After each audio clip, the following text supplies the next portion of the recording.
በስመ አብ ወወልድ ወመንፈስ ቅዱስ አሐዱ አምላክ አሜን። ሰላም ውድ የቻናላችን ቤተሰቦች እንደምን ሰነበታችሁ?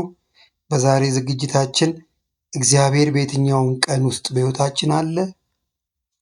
ፈጣሪን በዕለት ተዕለት ሕይወት ውስጥ እንዴት እናገኘዋለን? የሚለውን አንዳንድ ሀሳቦች አንስተን እንነጋገራለን። ሕይወት አንዳንድ ጊዜ እንደ በረሃ ደረቅና ጭር ያለች ትመስላለች። በፈተና ውጥረት መሃል ስንሆን እግዚአብሔር የት አለ ብለን መጠየቃችን አይቀሬ ነው። ነገር ግን መለኮታዊ ብርሃን ጠፍቶ ሳይሆን የእኛ ልብ ዓይኖች ተጋርደው ሊሆን ይችላል። ዛሬ በየቀኑ የእግዚአብሔርን አሻራ በሕይወታችን ውስጥ እንዴት ማግኘት እንደምንችል ከጥንታውያን አባቶችና ከታላላቅ ሰዎች ጥበብ ጋር አዋህደን እስቲ እንመልከተው።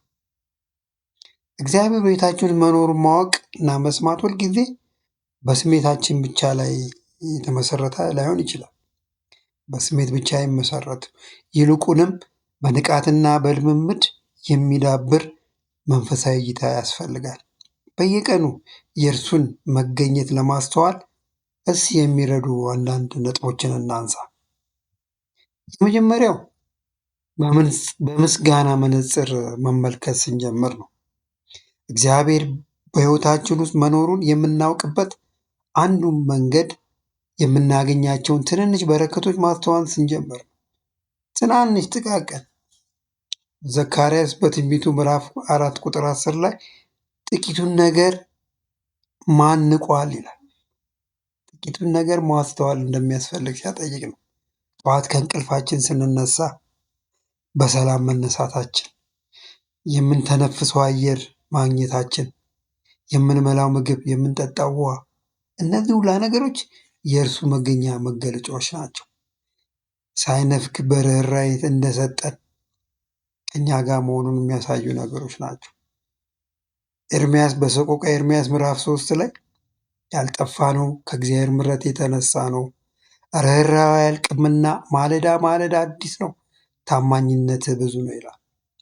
በሕይወታችን ውስጥ እንደ አጋጣሚ የምንላቸው መልካም ነገሮች በእውነት በእግዚአብሔር እጅ እንዳለባቸው ማመን ያስፈልገናል።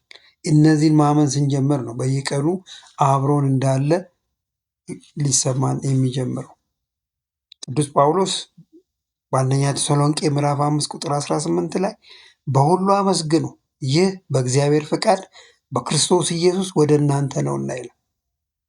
እያንዳንዷ ነገር የእሱ ነች። በሁሉ ልናመሰግን ይገባል። የምናገኘውን እያንዳንዱ መልካም ነገር ምንጩ እግዚአብሔር እንደሆነ ሲያጠይቀን ነው። በያዕቆብ ምዕራፍ 1 ላይ በጎ ስጦታ ሁሉ ፍጹምም በረከት ሁሉ ከላይ ናቸው፣ መለወጥም በእርሱ ዘንድ ከሌለ፣ መዞርም የተደረገ ጥላ በእርሱ ዘንድ ከሌለ ከብርሃናት አባት ይወርዳሉ ይላል። በጎ ስጦታ ሁሉ ከላይ ነው። ዙሪያችን ባሉ ትናንሽ ፍጥረታት ውስጥ የእርሱን እንክብካቤ እንዳለ እናያለን። እግዚአብሔር በታላላቅ ታምራት ብቻ ሳይሆን በየማለዳው በሚታደሰው ምሕረቱ በምንተነፍሰው አየርና በምናገኘው ጥቂት ነገር ውስጥ መኖሩን እናያለን። ስለዚህ ነው ሰቆቃወ ኤርምያስ ላይ እንደተጻፈው ርኅራኄው ማለዳ ማለዳ አዲስ ነው። በየዕለቱ ስለሚራራልን፣ በየዕለቱ ቸርነት ስለሚያደርግልን ነው በድሏል ሳይል እያንዳንዷን ነገር የሚሰጠን። ስለዚህ ዛሬ ያገኘሃትን ትንሽ በረከት ተመልከት፣ እግዚአብሔር በዛ ውስጥ አለ። እያንዳንዱ የምናገኛትን ጥቂት ነገር በዛ ውስጥ እግዚአብሔር እንዳለ ማመንና ማመስገን ይጠበቅብናል። እናመሰግነው እግዚአብሔር የበለጠ ይታየናል። አንዳንዴ እግዚአብሔርን ለማግኘት የግድ መጽሐፍ መክፈት አያስፈልግም። ዙሪያችንን ማየት በቂ ነው። ታላቁ ሳይንቲስት ሰር አይዛክ ኒውተን ሲናገር እግዚአብሔር 2 መጽሐፍትን ጽፏል ይላል። አንደኛው መጽሐፍ ቅዱስ ሲሆን ሁለተኛው ደግሞ ተፈጥሮ ናት ይላል። ጠዋት ስትነቃ የፀሐይ ብርሃን ፊትን ሲዳብስህ፣ የምተነፍሰው አየር ሳምባን ሲሞላው ያ የፈጣሪ የእጅ ስራ ነው። ፀሐይን ስንመለከታት እግዚአብሔር አለ፣ አልነፈገንም፣ አውጥቶልናል፣ በብርሃኑ ዳሶናል። ያንን ልንመለከት ይገባል። መዝሙረ ዳዊት ምዕራፍ 19 ላይ ሰማያት የእግዚአብሔርን ክብር ይናገራሉ። ፀሐይ ስትወጣ የእግዚአብሔርን ክብር እየነገረች። አልበርት አንስታይንም እንዳለው ሁሉም ነገር እንደ ተአምር ካየኸው በየቀኑ ፈጣሪን እያየው ነው። አሁን እኛ ዕለት ዕለት ስለምናገኛቸው ተአምር አይሆንብንም እንጂ የፀሐይ መውጣት፣ አየርን ስበን መኖር እያንዳንዷ እኮ ተአምር ነች። እያንዳንዷ እግዚአብሔር ያደረጋትን ብንመለከታት ተአምር ነች። እነዚህን ተአምር ሁሉ ነገር እንደ ተአምር ካየ ነው ቅዱስ አንስታይን እንዳለው በየቀኑ ፈጣሪን እያየ ነው ማለት ነው። ከትንኝ ጀምሮ የተፈጠረችው ፍጥረቱን ሁላ ድንቅና ውብ አስደናቂ ነገር ነው፣ ተአምር ነው። በዙሪያችን ያለው ነገር ሁሉ ተአምር ነው። እኛ ግን ዕለት ዕለት ስናምናየው አይመስለንም። ይህን ያደረገው እግዚአብሔር ነው። እነዚህን ባየን ቁጥር ፈጣሪን እያየ ነው። ሌላው እግዚአብሔር መኖሩን የምናውቀው ቃሉን በማንበብና በጸሎት በመገናኘት ነው። እግዚአብሔርን ማወቅ የሚቻለው ራሱን በገለጠበት በቃሉ በመጽሐፍ ቅዱስ በኩል እግዚአብሔር የምናውቀው በቃሉ በኩል መጽሐፍ ቅዱስን ስናነብ እርሱ ያናግረናል፣ ስንጸልይ ደግሞ እኛ እናናግረዋለን። በመዝሙር 119 ሕግ ለእግሬ መብራት ለመንገዴ ብርሃን ነው ይላል። ስለዚህ ቃሉ የእግዚአብሔር ቃል ይመራናል።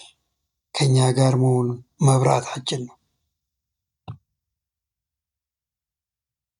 መንገዳችንን ይጠርግልናል። ለመንገዳችን ብርሃን ነው። ብርሃን ደግሞ እግዚአብሔር ነው። አምላካችን መድኃኒታችን ኢየሱስ ክርስቶስ ነው። ቃሉን ስናቅ በቃሉ ስንመራ እግዚአብሔር አብሮናል። ቅዱስ አጉስጢኖስ መጽሐፍ ቅዱስ ስታነብ እግዚአብሔር ያናግርሃል፣ ስትጸልይ ደግሞ አንተ እግዚአብሔርን ታናግረዋለህ ይለናል የፈላስፋ። መጽሐፍ ቅዱስን ስናነብ ለእኛ የሚሆን መልእክት ስናገኝ እግዚአብሔር በቀጥታ እያናገረ እንደሆነ ይሰማናል። ይሄ ለእኔ የተጻፈው እንላለን። ስንጸልይ ደግሞ እግዚአብሔር እናናገር። ጸሎት ከፈጣሪ ጋር የሚደረግ ወዳጃዊ ንግግር ነው። የልባችንን ስንነግረው የእሱን መልስ በዝምታ ስንጠባበቅ የቅርበነቱን ስሜት ይጨምራል። ፊል እናደርገዋለን። እፎይታ ይሰማናል። እግዚአብሔር አለ ማለት ነው። ውስጥ ሰላም እናገኛለን። ሌላው እግዚአብሔር የምናገኘው መኖሩን የምናስተውሉም በዝምታ ውስጥ ነው። እግዚአብሔር ሁከትና ጩኸት ውስጥ የለም። እርሱ በለሰለሰ የዝምታ ድምፅ ውስጥ ነው የምናገኘው። ታላቁ ፈላስፋ ብሌዝ ፓስካል እንደሚለው በእያንዳንዱ ሰው ልብ ውስጥ በእግዚአብሔር እንጂ በማንም ሊሞላ የማይችል መለኮታዊ ክፍተት አለ። ጸጥ ስንል ማንም ሊሞላው የማይችል ክፍተት እናገኛለን። ያንን ክፍተት ደግሞ ገብቶ ሲሞላው እናገኛለን። ያኔ እግዚአብሔር በዝምታችን ውስጥ ይህንን ሸለቆ ይህንን ክፍተት ሲሞላ የማስተዋል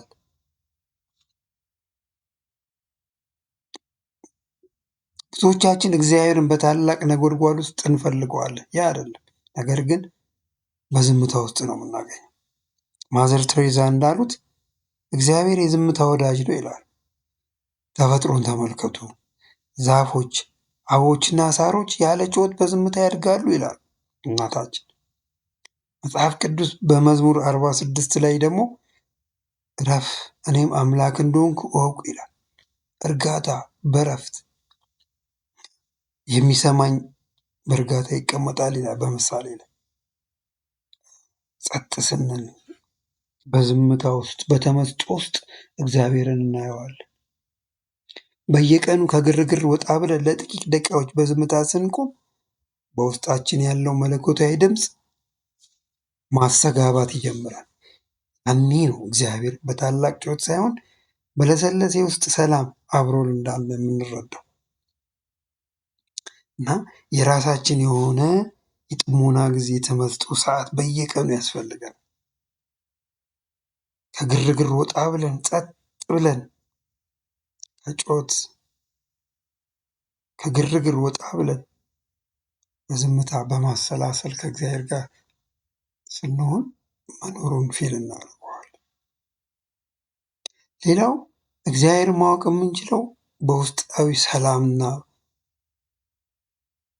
በምናገኘው ውስጣዊ ሰላም። አንዳንዴ በዙሪያችን ያለው ሁኔታ አስቸጋሪ ቢሆንም በውስጣችን ግን ማንም የማይረዳው ከአእምሮ በላይ የሆነ ሰላም ይኖረናል። ያ ሰላም እግዚአብሔር ከኛ ጋር መሆኑ ማረጋገጫ ነው። አንታወቅም። እሱም እንደነገረ እኔ የሚሰጣችሁ ሰላም ዓለም እንደሚሰጣችሁ ሰላም አይደለም፣ አትታወቁም።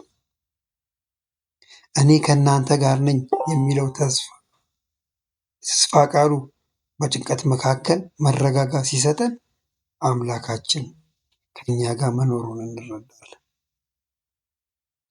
ሌላው እግዚአብሔርን የምናይበት መንገድ በሌሎች ሰዎች በኩል ነው። እግዚአብሔር አንዳንዴ በሰዎች በኩል ይናገረናል ወይም ይረዳናል።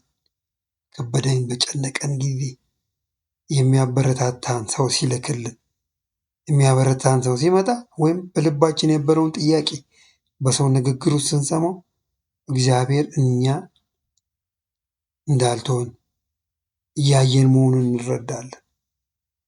በሌላ በኩል መዳን መፍትሄ ይዞልን ሲመጣ እንረዳለን። ሌላም በተቃራኒው እኛም ሌሎችም በምንረዳበት ጊዜ በዛ ፍቅር ውስጥ አምላካችን እናየዋለን። እርሱ የፍቅር መሳሪያ ሲያደርገን ይበልጥ አምላካችን ከጎናችን መሆኑን እንረዳለን። ከእኛ አንዳች ነገር የለንማ፣ እሱ ነው የሰጠንን ነው የምንሰጠው። እግዚአብሔር በሰማይ ብቻ አትፈልገው፣ በሰው ውስጥም አለ። ሰውን ትተን የምናገኘው እግዚአብሔር አምላክ የለም። ቅዱስ አውግስጢኖስ ፍቅር ባለበት እግዚአብሔር በዛ አለ ይላል። በእያንዳንዱ ሰው ፈገግታ፣ በእያንዳንዱ ልጅ ሳቅ ወይም በተቸገረ ሰው በኩል በምታደርገው በጎ በሰው ውስጥም አለ። ሰውን ትተን የምናገኘው እግዚአብሔር አምላክ የለም። ቅዱስ አውግስጢኖስ ፍቅር ባለበት እግዚአብሔር በዛ አለ ይላል። በእያንዳንዱ ሰው ፈገግታ፣ በእያንዳንዱ ልጅ ሳቅ ወይም በተቸገረ ሰው በኩል በምታደርገው በጎነት ውስጥ ፈጣሪን ታገኘዋል። ማህተመ ጋንዲ እግዚአብሔርን ማግኘት ከፈለጋችሁ ሰውን አገልግሉ ይላል። ይህ የእግዚአብሔር ቃል ነው በእውነት። ምክንያቱም በአንደኛው ዮሐንስ ምዕራፍ 4 ቁጥር 12 ላይ እርስ በርሳችን ስንዋደድ እግዚአብሔር በእኛ እንደሚኖር ይነግረናል ይላል። ፍቅርን በሰጠህና በተቀበል ቁጥር መለኮታዊ አምላክ አለ እግዚአብሔር። ሌላው እግዚአብሔርን የምናገኘው በህሊና ድምፅ ነው። የምናደርጋቸው ነገሮች ስህተት ሲሆኑ የሚገስጸን፣ መልካም ሲሆኑ ደግሞ ደስታን የሚሰጠን የህሊና ድምፅ ነው። የእግዚአብሔር ድምፅ ነጸብራቃዊ ነው። ለዚህ ድምፅ በታዘዝን ቁጥር ከእግዚአብሔር ጋር ያለን ግንኙነት እየጠነከረ ይመጣል። እንግዲህ እግዚአብሔር መኖሩ የምናውቀው በዓይናችን ስለምናየው ሳይሆን በሕይወታችን ውስጥ በሚያደርጋቸው ስውርና ግልጽ ስራዎች፣ በቃሉ በውስጣችን በሚያሳድረው ሰላም ስናጠቃልል ቤተሰቦቹ እግዚአብሔር እንደ ፀሐይ ነው። ደመና ቢጋርዳትም ፀሐይ መኖሯን አታቆም። በፈተና መሃል ብትሆንም በጭንቀት ብትወጠርም እርሱ ግን ከኛ ጋር ነው። በመዝሙር 39 ላይ እንደተጻፈው ከፊትህም ከኋላም አለ። ቅዱስ ዮሐንስ አፈወርቅ እንዳለው እግዚአብሔር እንደ እናት በጥንቃቄ የሚጠብቅ ጠባቂ ነው። ስለዚህ ዛሬ ዓይናችንን ገልጠን ያንዳንዷን ጥቃቅን ጉዳዮች እያስተዋልን በማስተዋል ስንራመድ አምላክ ምን ያህል ከጎናችን